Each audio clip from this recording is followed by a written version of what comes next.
দক্ষিণবঙ্গের ক্ষেত্রে যেটা বলা হচ্ছে, তো ভারী থেকে অতি ভারী বৃষ্টিপাত বাঁকুড়া, পূর্ব পশ্চিম মেদিনীপুর জেলাতে হওয়ার সম্ভাবনা রয়েছে।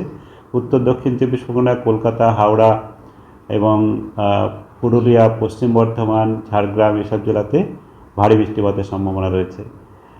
আর 7 তারিখেও ভারী বৃষ্টিপাতের সম্ভাবনা ঠিক পশ্চিমের কয়েকটা জেলাতে, ঝাড়গ্রাম, বাঁকুড়া, পুরুলিয়া, পশ্চিম বর্ধমান, বীরভূম জেলাতে হওয়ার সম্ভাবনা রয়েছে।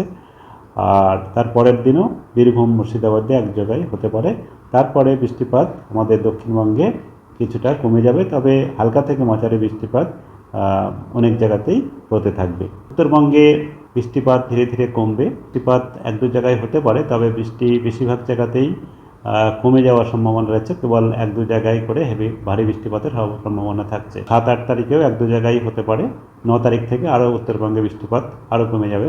তখন আর ভারী বৃষ্টিপাতের সতর্কতা তারপরে 3-4 দিন পর্যন্ত নেই।